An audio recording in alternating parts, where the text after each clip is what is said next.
O'rtoqlar, O'zbekistonda hozir to'yi o'rtacha narxi necha pulga tushayotgan ekan? Men necha pulga uylanganman? Bir 2 millionmi, Alloh alam. Shu menimcha shunaqa bo'lgan. O'rtacha narx shunaqa bo'lsa kerak, agar rasxod katta qilmasdan oddiygina uylanib qo'ysangiz, Alloh 2-3 ming deydi, mayli. Turkiyada necha pul shu narsa deb o'ylaysiz? Necha pul ekan Turkiyada? Turkiyada ya'ni agar siz islomiy to'y qilsangiz, siz aytganday bo'lishi mumkin, lekin bularning urfiga shunaqa narsa kirib qolganki, illoki katta miqdorda oltin berilishligi kerak.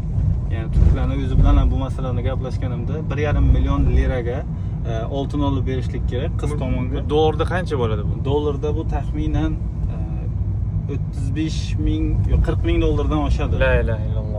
Undan tashqari yana bu faqat oltin uchun, ya'ni to'y xarajatlari alohida. To'y xarajatlari bu mahrda, ya'ni to'g'rimi? Mahr sifatida buni ayta olamiz.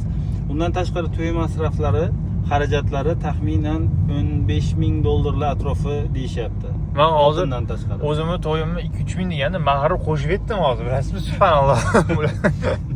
Nima deb o'ylaysizlar, birodarlar? Shu yaxshimi? Fikrlarni kutib qolamiz.